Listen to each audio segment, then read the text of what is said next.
My name is Burke Hedges, author of the best-selling book, The Parable of the Pipeline. I open my book with a story about Pablo and Bruno, who take two very different paths in their quest for financial independence. What you're about to see is the delightful animated story of their adventure. So, sit back, relax, and enjoy the life-changing lessons in The Parable of the Pipeline.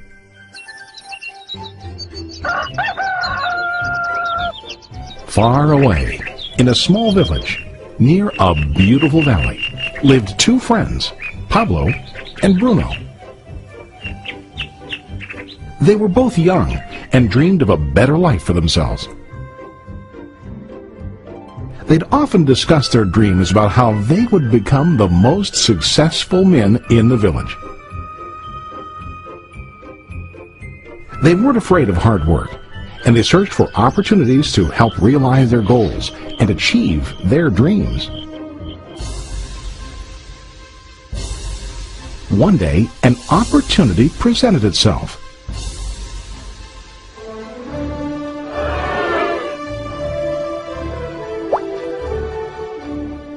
The mayor of the village decided to hire two people to bring water from a spring up on the mountain, across the valley, back down to the village.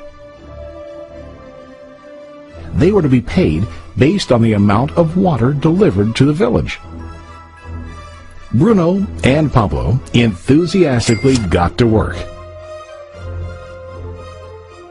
Every day, from morning till evening, they carried buckets to and from the spring. They worked hard, carrying water to the village. In the evening, they'd return home with their day's wages.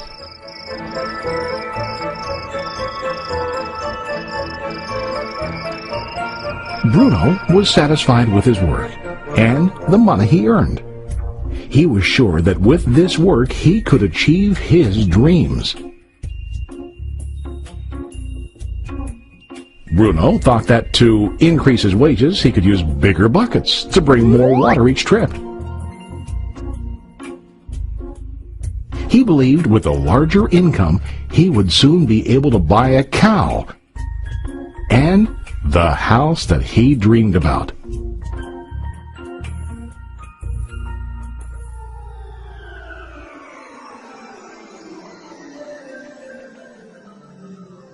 Now Pablo was not satisfied.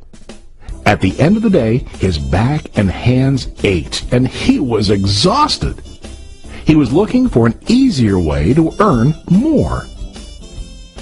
One day an idea occurred to Pablo. He imagined building a pipeline to deliver the water from the mountain spring to the village. With this pipeline, he could get more water to the village without carrying buckets back and forth from the spring to the village. Soon, he got very excited about his idea and began to plan. Pablo, of course, shared his idea with his friend Bruno and asked him to join with him to work on and help build the pipeline. Bruno thought the idea was crazy. All Bruno could think about was what his money could buy today and how to get it quicker. He felt that building a pipeline would slow him down and delay him in achieving his goals. Instead, Bruno got bigger buckets and went more often back and forth, fetching water. He was sure that with this method, he could make more money. Pablo decided to build the pipeline on his own. He understood that it would not be easy to build, and it would take time to complete the pipeline. Pablo knew that it could take several years to finish, but he set his mind on his goal. Every day he worked and carried water like before. But on weekends and during his spare time, he worked hard to dig in the rocky soil and build his pipeline. In the first month, there was little to show for his work.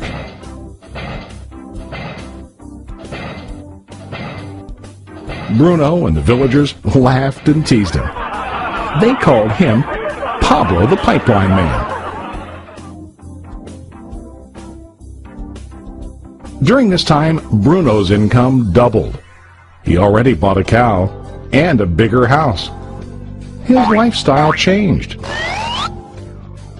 He now spent time after work in the bar, enjoying his hard-earned wages from delivering water.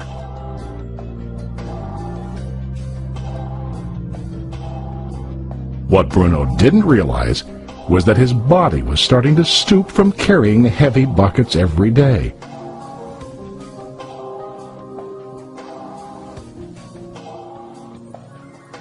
His face looked worn and his body tired. Soon, he began to carry less and less water due to the wear and tear on his body.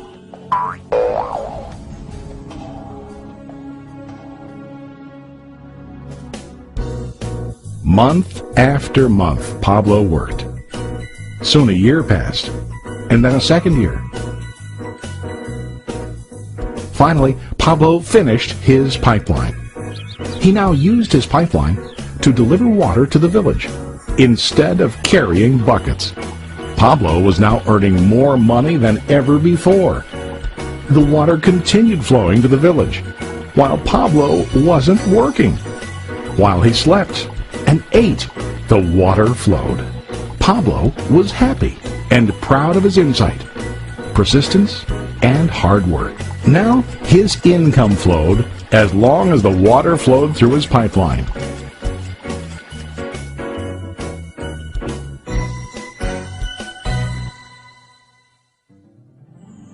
The story of Bruno and Pablo is a reflection of life. Their jobs symbolize what most people do to earn money. Bruno gets his money using buckets. He goes back and forth, carrying his buckets from the spring to the village in exchange for money. To increase his income, he either has to go more frequently to the spring or to use larger buckets. It's common in real life to increase our income by working harder. For example, working overtime or getting a second job. We also increase the size of our buckets by accepting a higher paying position, which often includes spending more time on the job. Most of us exchange time for money like Bruno. We know that every person has only 24 hours in the day and that it's not possible to use all our time to work. The most difficult time comes when we can no longer exchange time for money due to age, health, or other reasons. Then, our income stops. Now let's review what Pablo did. Very wisely, Pablo did not exchange all of his time for a limited income, but he used some of his time to build a pipeline. He knew that the pipeline would bring ongoing income as long as the water flowed. An ongoing income that multiplied the time he worked each day.